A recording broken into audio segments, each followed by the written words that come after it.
I'm sorry. I have like two brain cells functioning right now, so I kind of forgot Woo! what you said we were You're gonna do. We're live. gonna do our chapter titles, and then you're gonna go to me and Allison. Is that what you said? Yeah, we're live, Laura. You just said what we're gonna do, so that's awesome. Oh, well, yeah. Now people know that's what we're doing. So welcome aboard. Welcome to. I see that like if we're in the Social Media Love living room, and we have a nice time because we're gonna celebrate the big project that all of you here, plus the ones who are not with us yet on the stage, have done in the last 10 months. One year? Is that 1 year? Almost. Basically. Yeah, almost 10 months. Yeah. Yeah. So for those of you who don't know me yet, I'm Angelique Binet. I'm the founder of Social Media Love. And today I'm here with all my friends here because we've just launched a book on Amazon because of Alison Roberts that you see on that screen and Laura Lindsay on that screen.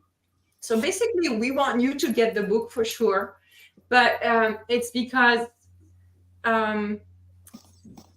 it's about sharing your story and what impacts it can have on your own life, but on the ones who are receiving the story. And so we want more and more people to receive our stories because they change our lives, but they will change yours too. So I'm gonna go around the table or around the living room. So each of us, we have a chapter in that book called the Behind the Power that you have at the bottom here, and I'll put the link in the comments so that you can go and check it out. But each of us, we have a chapter. So I'm going to challenge everybody to give the name of the title of the chapter and what is it about. And then after that, we'll dig into, why we did that and why you should care about it. So I'm going to start with mine to give you an example. So mine is Hungry for More, a slice of my life. And it's my story with bulimia and how it led me to entrepreneurship instead of death. Hmm. John, let's go. You're just beside me on the screen. I am. Well, thank you, first of all, for including me in this group. I think this is a privilege to be speaking with all of you like this. This is awesome. And it's kind of a preview for Atlanta, which is coming up later on in October. My chapter is called From Living in Pain to Thriving in Passion. And the whole story really talks about my struggle with perfectionism and how it impacted me so much in my younger years and basically my journey from what or who I used to be to who I am now, which is somebody that's very passionate about doing my artwork, about writing books, and about just really enjoying my life now that my service career, because I spent a long time in the Coast Guard, now that that's done. So that's the general gist of my chapter. Thank you. Alison, you're next because you have the book and the chapter. Yeah, so I will try to keep this short, but basically, I put Behind the Power together. This book, especially, that your success is waiting on you, because our past is in a battle with us for our future. Our past does not want us to experience a different future. And every time we go to up level, every time we go to achieve something more, something better, all of a sudden we feel angry, or sad, we're pissed off, we're frustrated, we're shut down, we start procrastinating, we start looking for problems, not even realizing that all of that is normal and it should just be expected as normalcy when we are up leveling. But instead of giving into it, to say, okay, wait a minute, hold on, time out. Do I want to feel this way? Do I want my behavior to be this way? And so so this year your success is waiting on you, and the stories are incredible, and I cannot wait for everybody to read them and to meet these amazing people in person. Thank you. Michelle, you're next. Yes, thank you so much for having us here, Angelique. So the title of my chapter is From Doubting My Purpose to Embracing My Life. the best way that I can describe my chapter, that this is the adult healed version of Michelle going back and talking to all the parts of me from when I was a little girl to, and all of the things that I experienced in my life, because I talk about not thinking I'm enough, that I'm smart enough, pretty enough, good enough, that I thought that everyone else was allowed to have good things in life, but not me. This to me is my opportunity to look over my shoulder and say to myself, hey, you know what? You're pretty damn amazing. And my chapter, even reading it again just 24 hours ago, I was like, wow, that's so good. Just because I'm talking to myself. And if my story can impact someone else, or all of these stories can impact someone else's, it's not even a long read, and you're going to walk away supercharged. So yeah, that's what I want to say right now. Awesome. And I'll put the link of the book in the comments as soon as I can. I'll do it while you talk, so don't worry. Anna, you tell us, what is your chapter? My chapter is called Losing My Religion, Finding My Faith, and pretty self-explanatory. I would say the gist of it is that I thought I had totally rebelled against all the rules and stories that were set up for me as a child, but then I just learned that subconsciously they were still ruling me. I didn't, and so I finally have taken my power and I'm not letting those old stories rule over me anymore. Love it. Thank you. Thank you. Thank you, Ella. Laura, you're next on the roll. What is your part? Yes, well, I don't have a chapter this year. Maybe one day I'll have a chapter in a book, probably one day. But yeah, so I edited and coached all of you beautiful people, and the coaching was the best part of all of it. Just getting to know each and every one of you was such a privilege, and to have you guys, most of you, if not all of you, tell me things that you had never even said out loud, maybe even to yourself before, was it's just the greatest honor to hold space for those kinds of moments. I've either said it on a podcast or in something, but I just get to, every day just watch people have these breakthroughs. It'll be 11 a.m. on a Tuesday and someone will have this huge moment, and I'm like, this is my job. What, this is amazing.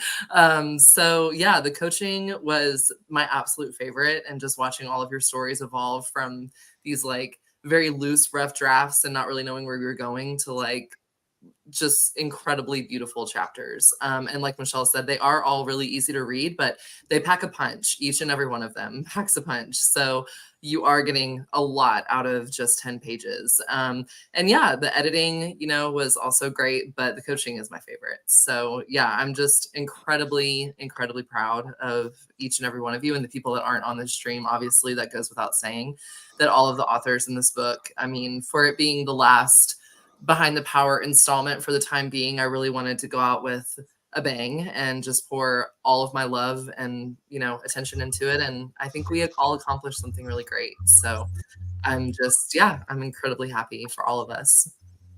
Laura, I will come back to that question around what it takes to share. Yeah, let's do it after we're done with the round, because yeah, I don't want to stop the flow here. So yeah, no, let's back go. to this.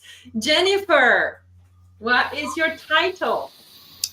My chapter is Perceptions of Pain and Addiction, and it is about how chronic pain, trusting my doctor a little bit too much, and having really poor self-worth, and getting the message in my younger years that I needed to not be a bother and not be a nuisance and not be a problem, led to more than 20 years of high-dose opioids, and how I turned that around.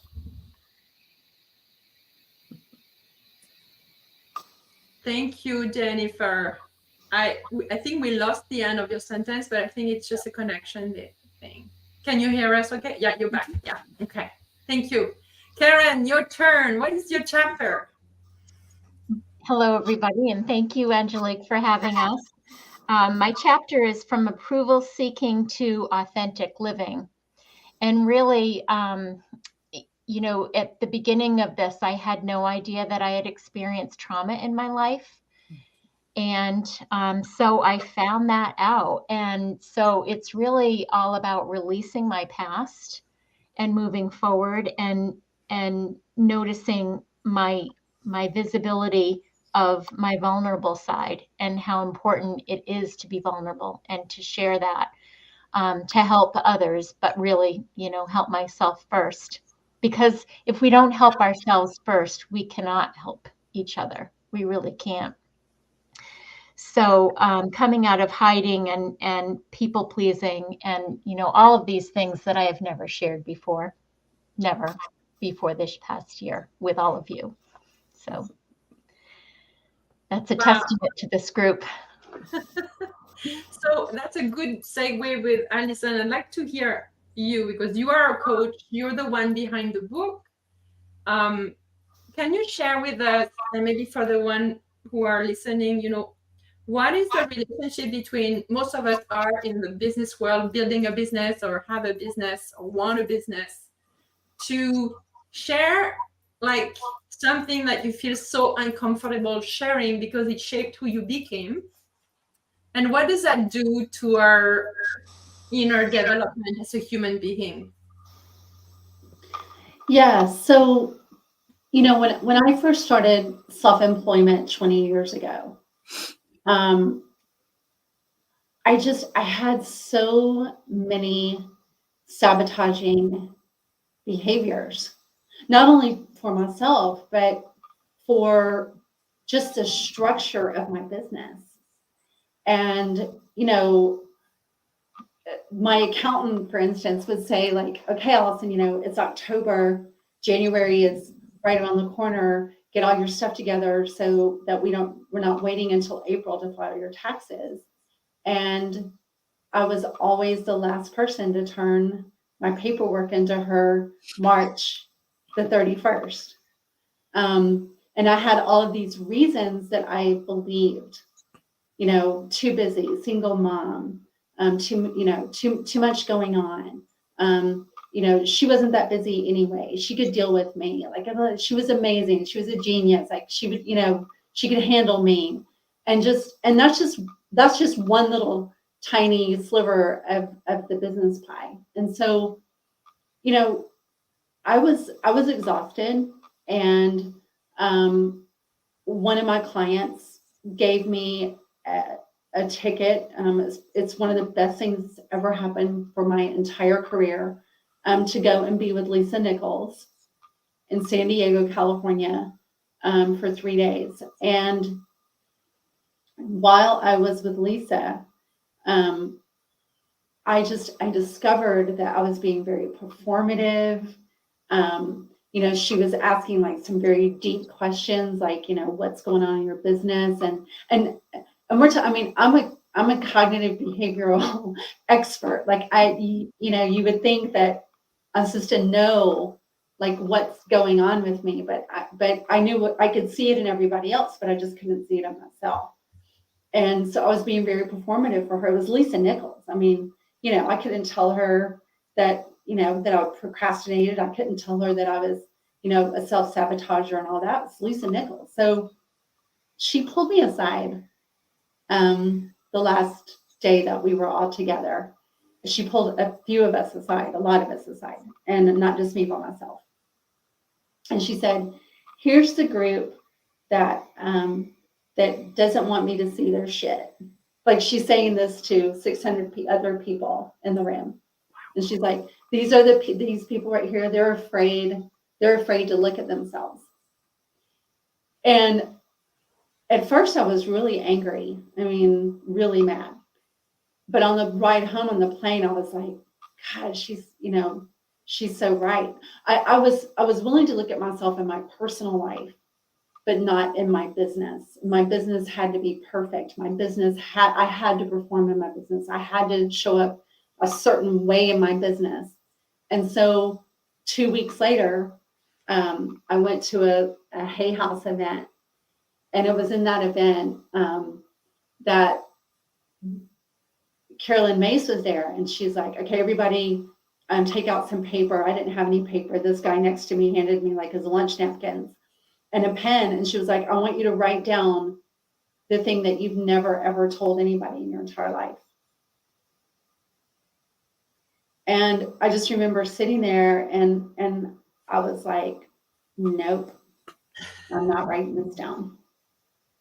And I went to the bathroom and I looked at myself in the mirror and I just said, Allison, why are you here? Like, if you're not going to participate, then you need to just get your stuff and go home.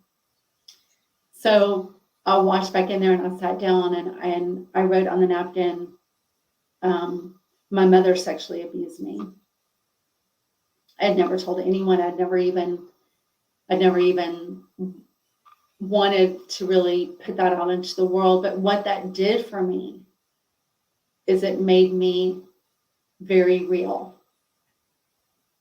And I came back home and I totally restructured my business. Laura's a witness to all of this. I totally restructured my business. I tripled my prices. I decreased my hours because I was working almost 70 hours a week. I started taking off weekends. I fired clients that were not in alignment with me anymore. I brought on clients. I started having real conversations with clients. I even had fights with clients, and that's okay. It means you're in a great relationship. If you had a fight and make up, you're in a real relationship. That's a real relationship. And so that is why we need to get real in our businesses. We've got to get real with ourselves, because if you're not getting real with yourself, then what you're doing is you're working to prove your worth. And that is like the absolute worst possible position that you can put yourself in, is that when I have this many clients, then I will feel successful. Then I will feel worthy. When I'm making this, when this much money is in my bank account, and I lived like that for 15 years of my business, or 14 years of my business, I lived like that. And it's freeing. It's scary as hell, you know? And I've had people ask me before, like, okay, so what did you do? Did you come home and just tell everybody? I told a lot of people. I came home and told a lot of people that I had been sexually abused as a toddler by my mom. Because it's kind of like it's a gross analogy, but like once you pop a pimple and you just have to just like keep getting the just like gross stuff out. And I got back in therapy, of course. And I also hired, a trauma-informed coach, and that was amazing. And that's when I put Behind the Power together, because so many of my clients who were working with me, they were coming to me, we were transforming their business on some level, but we weren't getting there on a deep level. They still were not showing up their true, authentic self. And so when I put Behind the Power together, you'll see with my clients, you see it with yourself, Angelique, your business has totally changed since we started working together for the better, Yeah. Well, thank you for sharing this. I wanted to ask you because, there's a lot of reluctance among certain people to share how much of my story do I need to share. And so I like the concept of, it frees us, but it's also give the permission to others to lead the way their own way. And so, I want to hear all of you about, so I'm going to share what I felt. Like, I remember basically, Alison, you told us, or you told me, I don't even remember. It was kind of a foggy moment. Pick something that you really feel, you've never told someone, or that you're like scared that you're going to put on paper. And at first for me, I had nothing, because I have nothing really big T trauma that happened to me. But I realized that I forgot that 25 years of my life around addiction. And that is where, Laura, you come in. When you were talking earlier, I could not remember. And you were so patient with me. And I was like, ask me question, because I know it's there. I know it's there. And the tears and everything. So I want to ask all of you, John, Anna, Jennifer, Karen, what was your biggest, I guess, challenge in writing that book, or choosing the topic, or the thing you wanted to hide the most that you knew you could not really hide it? Who wants to jump in? I can go ahead and jump in since I was called on first this evening. See, for me, the chapter about perfectionism that I wrote, I really wanted to explore where that came from, right? And through that exploration process, I had to really be honest about my parents. I mean, like you suggested, Angelique, if I go back through my life, I don't necessarily have what you would call that big T trauma, right? I never had any, major abuse situations, what I would call major, okay, like blatant abuse. I've never had disaster in my life. I mean, as far as I knew, excuse me, I was just this kid that went outside to play all the time, right? I just had fun doing it. And yet I still had this perfectionistic behavior. And really, when I started to go down that rabbit hole, working with Allison, talking with Laura, and really doing a lot of self-work, I realized that there were instances when I was small that happened to me that I never really thought about, let alone talked about.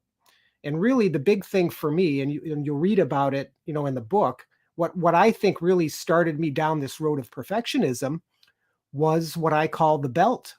Because as a child, I received corporal punishment from my father specifically, and to some extent my mother. And moreover, in school, you could still use the paddle on students. And I think what happened with me is, and again, I can never, I can't recall specific instances on how I ended up there. I mean, obviously I did something that somebody didn't care for at the time. But instead of sitting down and talking me through it and maybe addressing why that behavior wasn't what it should have been, right, as a learning moment, the response was my father would take off his belt and I would get a spanking, and what probably didn't help me really was the fact that I joined the military, because then this was something else that was really important through my growth, because I joined when I was 19 years old. So I went from this environment where if you do anything wrong, you're going to get disciplined for it, to an environment where the only way you're going to promote in the service is by doing perfectly, because you would be evaluated for it, right? You would be getting high scores on personnel evaluations, and then you would make that next pay grade. So, combined, most of my life, I think, has been spent in this environment where, if it's not perfection, then there's something wrong with me, right? And me digging into all that and understanding that and realizing the pieces. And trust me, there's still a lot more I need to discover. I mean, right now I'm starting to look at my mother's behavior, which is something that has always been taboo for me, right? But it's time that I really dig deep into that. But those are really painful things to really realize, for somebody that's really been thinking that way and having that mindset for well over 50 years. So it was a tough story, but I had to tell it. And actually, there's a few other things that I discuss in the chapter that are things that I've never talked with anybody else about either. So the world gets to read all that for the first time today. So Thank you, John, for sharing this. Who wants to share, like, what was your little? Yeah, go ahead, Jennifer. Yeah, I'll share, and then unfortunately I have to leave right after that. But one would think that this process gets easier the more you do it, and it does not. This is the third time. It is different each time. And the first time was very much like what you said, Angelique. Allison said, "What's the hardest thing you've ever gone through?" That's what I wrote about.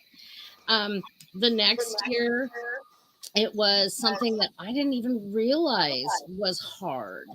It was just something that I had a lot of emotions around. And it wasn't until I was partway through the chapter, I didn't even realize how triggered I was over writing about it till I was about a month in. And once I realized that, I could like deal with it. But when you don't even know you're triggered, it's kind of hard to deal with. This year, it was a little bit harder coming up with a topic. And I think the conversation with Laura went something like, well, I didn't know you were an addict until you said that sitting on the stage at Behind the Power last year. I want to know more about that. So that's what I wrote about. And I can say that it has been difficult in a very different way, because I grew up that there was a lot of shame around the idea of addiction. There still is.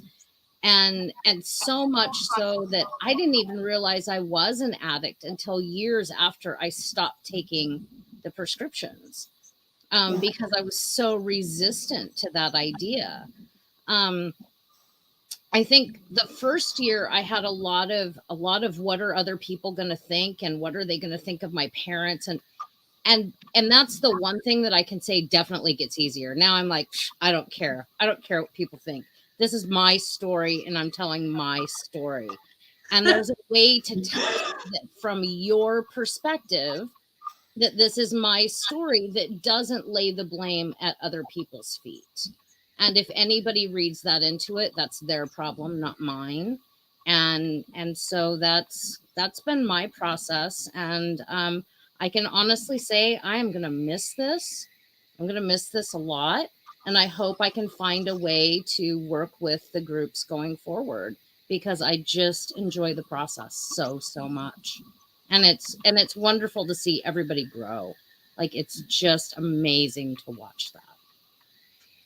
Yeah. Yeah. Can I just like throw something in here really quick? There's no way in the world that 10 months ago, Jennifer would have said that she doesn't care what people think. And that's what this work does too, is it really makes you love yourself and your story. And it really helps you to understand that it really does not matter. It doesn't matter, because people are going to see you through their own filter and their own lens anyway. But Jennifer, just congratulations for even that milestone in and of itself is huge. Thank you. So thanks, everybody. I will see you probably later today. Thank you so much. I'm so excited. I'll see you on social media. Yes. Bye, Jennifer. I love you. Maybe anyone else wants to share what was their yes, Anna, go for it. So this is my second chapter, and if someone would have told me a few years ago that I was going to be doing this twice, I would have told them they were completely insane. I didn't even know this version of me existed, and the analogy of peeling the layers. It's amazing, because you think, oh wow, I've gotten to the core, and then another layer comes off, and it's just so amazing. And for me, I didn't realize how much my stories of my past were still, because I thought I had rebelled against all that and wasn't letting it rule me anymore, but it was still there. And yeah, and it's like, wow. And then in this process, I revealed a hidden trauma to me that I didn't even know existed, adoption trauma, which I made up so many stories about how I came into this world and all this stuff. And, I really still to this day don't know my real story of how I came into existence. And I always thought, well, I was just a mistake that was just, I'm a freak of nature, and never meant to be. But through all this process, I finally, I feel worthy now. I'm not a mistake. I'm here for a purpose. So thank you, Allison. Thank you, Laura. It's Welcome. and I'm not stopping. I'm going to keep going. I was like, what? What did you sign up for? So yeah, I can't wait for some more layers to come off. Yeah. That's so awesome. Yes, Michelle. Yeah, so I also, this is my second chapter, my second book that I have collaborated in with this amazing group of people. And my first story, I think, was probably the one that I was most hesitant to tell. And mine is on childhood sexual abuse at the age of 4. What I really remember telling both Allison and Laura, there's no way I'm going to write about that, nor am I going to talk about it on stage in front of a lot of people, because it stayed hidden for so long. And it was hidden because I was afraid of what, like Anna said, what other people would think.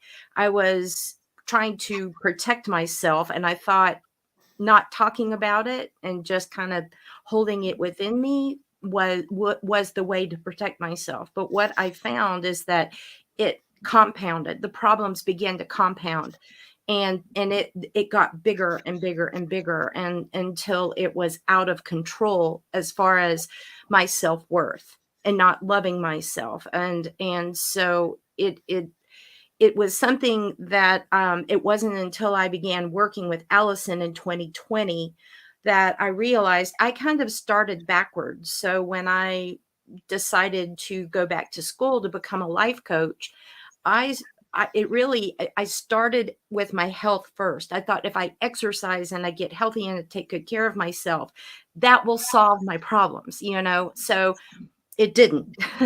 I was getting healthier physically, but emotionally, mentally, I was not. And I realized what I had to do was to go in to myself. And I did not know how to do that until I began working with Allison. And then she gave me the tools, and I'm still working on it as well. I will be doing this growth work for the rest of my life. I have tools now that I can use to help me from here on out. And it's up to me to pick them up and use them. And so my story this year really is just about how I didn't think I was very smart. And I have 2 daughters. And so there was a math trauma with my girls when they were in 4th grade. I talk about not doing well in school with math. And that was another little thing, a little nugget that I hid. And so when my daughters got to a point where I couldn't help them with their math anymore, my mind said, "You are so dumb, Michelle. You're so stupid. You can't even do 4th grade math." And it was those types of things that were still inside me that were calling the shots, that were telling me who I was. And I was bullying myself. And I don't want that for anyone. But it takes someone who can help you to really look at yourself and stand beside you, but then be very honest and firm with you to say, okay, let's take a really good look at what's going on here. And that's why even these chapters, even though they're short, they are hard hitting, because that's where you get the wake up call. That's where you go, okay, well, what do I want in this life? So it for me, I look over my shoulder and I see how far I've come, and I'm really proud of that. And I know that there's more that I want going forward, but I needed to grow and heal. And you can grow and heal and go at the same time. Same time. You don't have to stop and work on that and then move on to the next thing. You're moving forward as you're growing, as you're healing, and that is amazing. Yeah, I love this, Michelle. So true. Actually, if you feel stuck in any part of your life, it's time to do the growth work. Add this, and it will start again in every aspect of your life. But, yeah, that's awesome. Karen, do you want to add something? Really, everybody has, I will add a little bit, but everything that is said here tonight, I can see myself in all parts. I had the belt experience. I write about it in my book. What Anna and Michelle have shared, I didn't know the trauma that I had, but really what started it all for me was I knew I didn't want to continue to feel the way that I was feeling. And I was at a job in an environment where, my title says it. I realized without knowing what it was called that I was constantly seeking approval. I was constantly trying to be, as Allison said, performative. And I knew that it wasn't quite right. It wasn't really, I wasn't comfortable in it. But as I began uncovering it and making the move toward seeking authenticity, I realized that there was a lot to explore in my childhood, and I never knew that I needed to do that, or I never knew that that was so important to do. And there are things that I haven't yet said, but for those stories, there are some things from my childhood in my chapter. There's the fact that I left a toxic workplace. I'm a little nervous about sharing that story.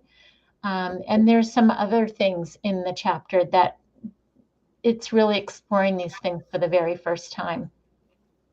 Never thought I would, ever.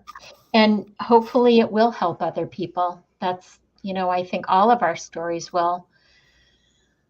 I've already heard that from people who are starting reading it. This is beyond what they imagined. They see they feel seen. Yeah. Already. Totally. Yeah. And it's kind of, we help to normalize that. Yeah. And so, Laura, I have a question for you from the other side, because you see us when we start to the finish. What do you see on your end?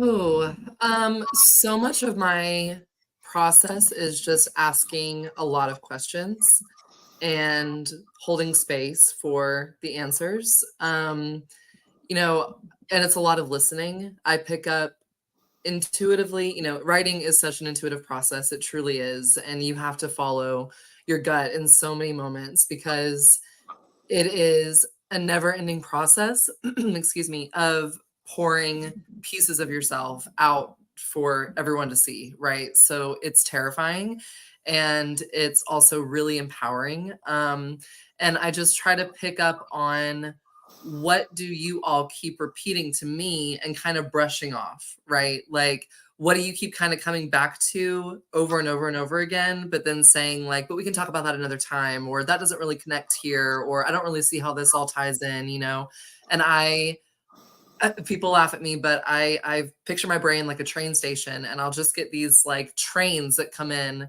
of like, oh my God, this is where we need to go. Like we were this way and now the train is going this way. Like hop on because this is important and we're going that way instead. And, usually my first few sessions with people is not about like, okay, let's break down your chapter and talk about like what we're going to, it is, I want to get to know you and I want you to trust that this is not going anywhere and nothing is going to be in your chapter unless you are truly ready to say it. But I'm going to get you ready to say it. And I'm going to show you why it's so important to say it. And I do have a very inquisitive mind. I love to know about people. I love to connect with people. I truly think it is like why we're on this planet. I don't really care what people say. I think it's about finding community and finding the people that really resonate with you and make your life feel like it's something worth living. When you leave this earth, all you can take with you is the connections that you made and the legacy that you left. And being the most vulnerable version of yourself is scary, and it's not always necessary to be the most vulnerable. But if you're going to write, you might as well write and make it, something that people are going to remember.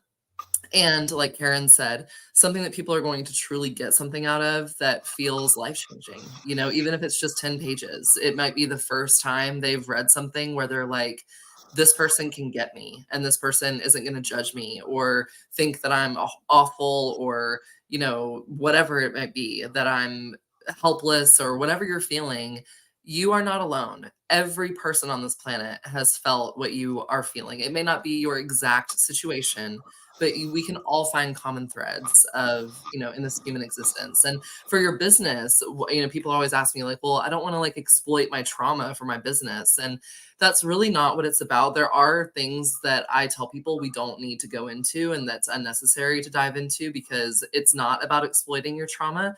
It's about exploring it from a more healed place and looking at the way that it has shaped your decisions and the way that it has made your business, you know, because your business is an organic thing. It lives alongside you. It evolves alongside you. I've had the absolute pleasure of watching Allison literally go from working in a garage with a little window air conditioning to where she's at now and being a TEDx speaker and a best-selling author and, you know, just all these podcasts and people that want to see her speak. And it's just, I've seen how her trauma has really developed alongside of her and healed alongside of her in all of her decisions. And so when I started seeing that and how writing ties into that and how it's so effective to get people to be like, oh my God, I know that I was talking to this web designer over here, but you design websites and you also have, you know, this story that I relate to and that I can like really talk to you about. Like, yeah, I kind of want my website to look like this, but I want it to feel like me, you know?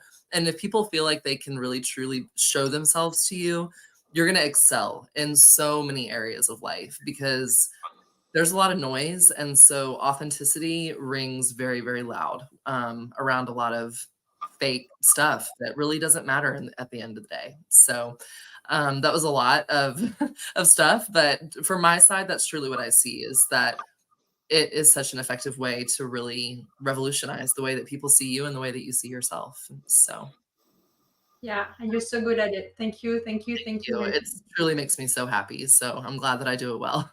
Yeah, I want to take a minute for people who may not be as, you know, we talk about trauma without even, it's natural for us to talk about trauma. Alison, because you're the expert, what is a trauma? Trauma is any situation from a parent looking at you in a funny way or a different way than they look at your sibling, to what we consider to be true trauma, you know, murder, rape, divorce, all the things. But trauma is anything that changes the way that you look at yourself and the world. So one day the world is this safe, fuzzy blanket, and the next day it is a razor blade, and nothing feels safe. That is trauma. So our response to a situation is what the trauma is, not the situation itself. Yeah, and we carry that response for a long time if we don't take care of it. Yeah, and I do want to clarify something, because I think that there's a big misunderstanding in the self-help community. But, you know, behind the power is not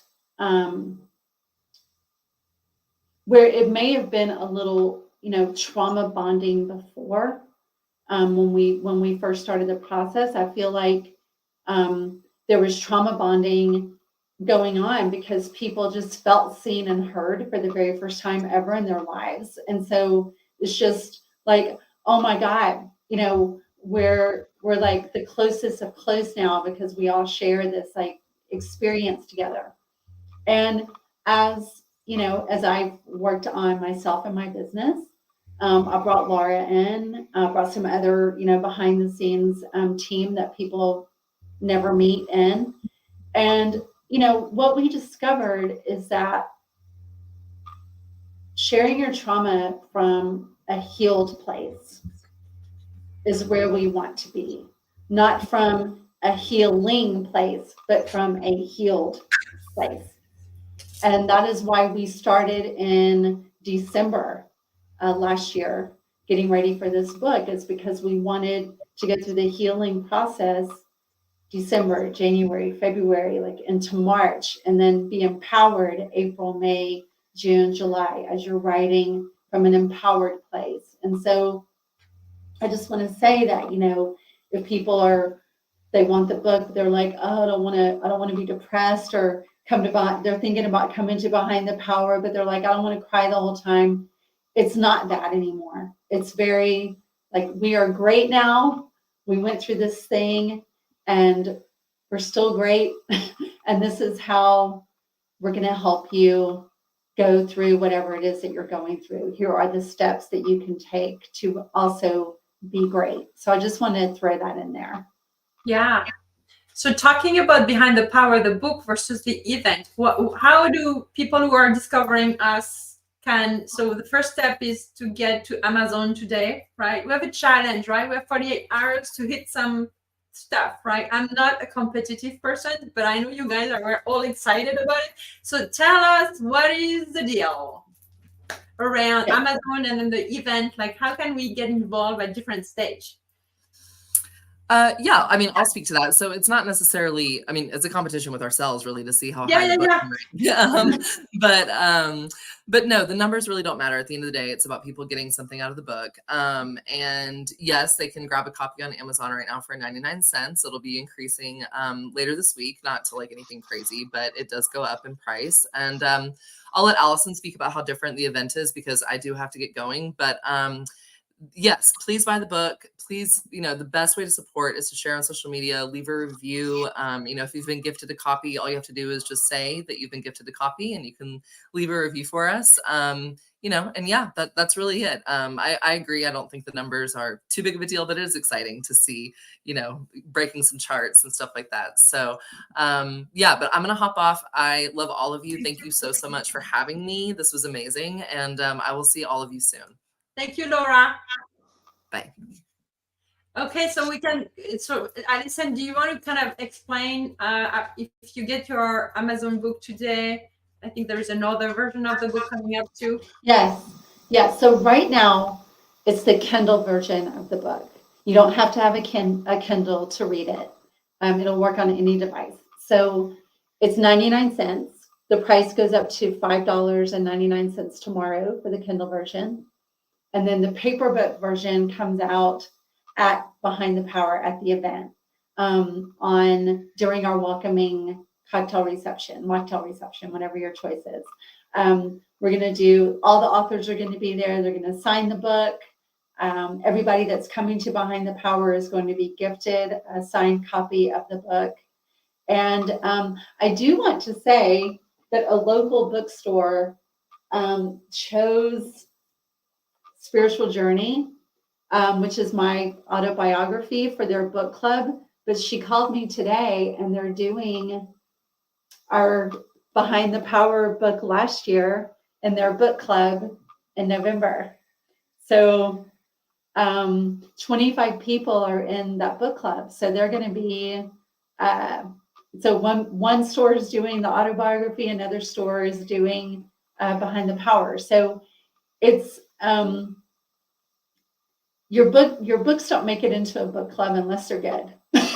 I'm just going to say that. Bad books don't make it into book clubs. And so we really pour our heart and soul into making sure that your stories, once they reach print, are really impactful and powerful, because they have to be, right? Because the title of the book is Behind the Power, not Behind the Unpowerful. Yeah. So hi, Mark. It's good to see you. Mark. Welcome aboard. Thank you. We each shared our chapter title and what it is about. Can you share with us? Sure. Well, work kind of preceded me coming here, so I'm glad I was able to join in time. So I'm Mark DeCordova from Denver, Colorado, and my chapter title is Learning to Hold On Loosely.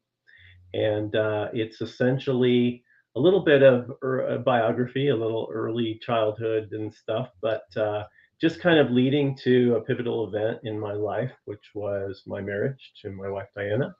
And some of the fun and ups and downs of that, but mostly how I survived a personal tragedy, and which was the death of my wife, and then rebuilding my life over the last 3 years with huge support from this group, from this coaching program, as well as some other strategies that I list in the chapter.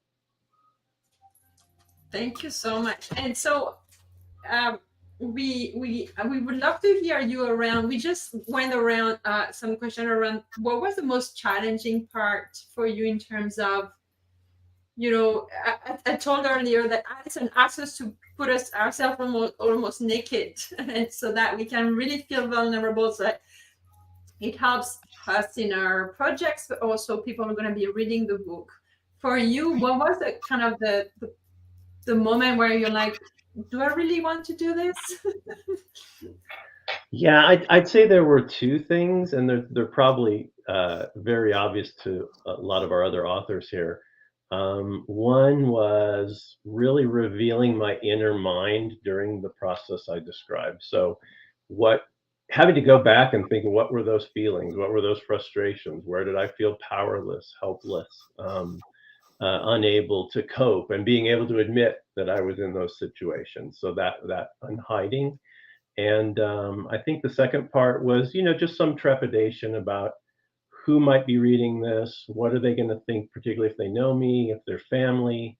Am I representing, I'm trying to be authentic, but am I representing them in, a respectful way, and so forth? And I think that always comes through our minds. Obviously, we're going to do, both that balance of, giving enough of the story, but not going into anything that would be terribly sensitive or personal. Who's going to read the book? That's a good one too. Yeah, actually, I remember when I received the PDF a few days ago. I'm like exactly went through them. Like, oh my god, I have to remember like what part did I skip or remove? I wasn't sure anymore, and I reread. I'm like, ooh, I was like.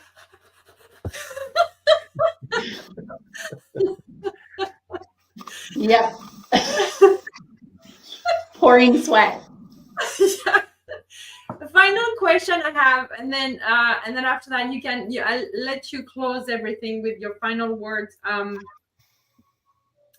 are you gonna use that chapter or that book in your own business or life? I'm just curious. Do you want to share about this? It's for me, it's a little bit of a longer term play, I guess you'd say. It's probably not something I'm going out to promote anything, certainly, or but it is a way of, I think, and particularly working with Allison, we've kind of talked about the two things. One is the networking that would come from it, right? Just exposing yourself to new audiences, new business ideas, opportunities. And it may just be a way to help others in a very one-on-one personal way, not again promoting consulting or anything, but something that may be enough to give me some ideas on those next steps. So I'd say it's a bit of an incubator right now, and not so much a direct sort of service. Yeah. Karen, do you know, or Michelle or John, how are you gonna use this book? Really, Mark, I really like how you said that. It's like an incubator. And, I have no idea where this is going to take me. I'm just imagining that it will help somebody who was very reluctant or who is in the future going to be reluctant to share or even see what they don't see in themselves, to talk about that. But I think that it's really our own courage that is stepping out here. And, wow, we're co-authoring. We did this project together. We, bonded, we shared. And, the really the end result, I think it's just ongoing. It's endless. Yeah. I think for me, the book is a resource in coaching, in what when I'm working with other individuals, and I do focus on grief recovery. So I am coaching individuals after they've experienced, death and career loss and different things where they think I don't know what is next. And the book can definitely be used as a catalyst to encourage them to know that they're not alone. So I actually, Allison, loved what you were sharing about the book club. And I've had the wheels been turning in my head that I think I want to do that. I think that I want in my groups that I have, I think I want to begin and have them read the book and we discuss it together. So yeah, I love that. I love that too. And I'll just say for me, probably two aspects are very valuable to me from a business perspective. The first is that both last year's and this year's support really what my brand will become, right? As I look forward to what my story is and how I relate to people. Both the books now, because, excuse me, last year was talking about codependency, this year about perfectionism. And both those are important to talk about because I think, well, I know I'm not alone, right? And Michelle, you kind of alluded to that, right? So the value there is to say, hey, people, if you're experiencing something similar, just know you don't have to feel like you're going through it on your own because there's a lot of other people that can relate, right? And the second piece that I'll just mention that I think we haven't really talked about at all, and that is we have done something. All right. And Allison, you've done this with your autobiography as well. Okay. This falls into that same category. 100 years ago, your great, great, great grandparents didn't write anything down. We have no idea who these people were. But 100 years from now, they're going to know our story. So when they're looking at their past and they pull out Angelique's story or Mark's story, they're now going to know how you felt, how you reacted, and how you grew when you were alive. And I tell you what, that gives me goosebumps just thinking about that. So we're really teaching the future about the present. And to me, that's amazing.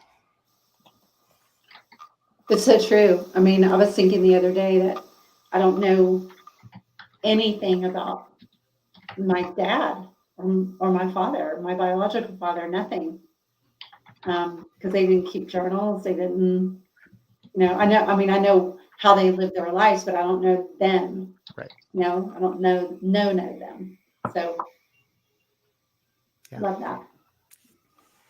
And yeah, if you enjoy our conversation, if you watch the replay, put replay in the comments. It's always fun to see who's watching. We won't tell you watched, and you might be interested to do the same because at first, like, no, it's not for me. It's not for me. And then you end up writing 1, 2, 3 books. It's just my first chapter. Okay, I'm gonna put this here, hide this, and put this here. Join us behindthepowerevent.com. So that's October 17th and 20th. I'll be there, believe me, but I'm not very good at remembering. I don't know what day it is right now, so we're good. Yeah, so it's a 3-day kind of retreat, right, all together with amazing guest speakers that we are, all of us, and others that I don't know yet. What else should we know at Sun? At Behind the Power this year, people are going to get a lot of hands-on instruction about how to use your voice, how to use it authentically, because even in your personal life, right? If you're not using your voice authentically, then you're not getting the relationship that you want, because the other person they're responding to your inauthentic self, right? So you feel very lonely and empty in your relationships because you're not being your true self. So we're going to be talking about the importance of using your voice also in business, because, business is just like social life. In business, if everybody starts rolling up their jeans and putting their collar up and spiking their hair, then the next thing you know, everybody in business is rolling up their jeans, putting up their collar, spiking their hair. then somebody will come out and say, oh, we're not going to do spiked hair anymore. Everybody wear bow ties. And then the next thing you know, it's like you're wearing a bow tie because everybody in your circle in the business world is wearing bow ties. And so what I teach people to do is to be the weirdo, to be the authentic weirdo that's standing apart from everyone else so that people can see you and hear you. And then, believe it or not, you actually get paid more when you do that because you're finding people that really want to work with you. Yeah, so that's what we're doing. We're going to have a lot of fun. Yeah, can't wait. That was a beautiful way of wrapping up. Wow. Okay, that was awesome to hang out with all of you. Yes, thank you, Angelique, for having us. Thank you, and see you very, very soon. And if you're watching the replay, let us know. Ask questions, reach out. If you don't know how to reach John or Michelle, I'll send you their way. So don't hesitate to ask questions. Okay, thank you so much, everybody. Grab your copy. Around this video, there's a link, and here we go. Ciao, ciao. See ya. Thank you.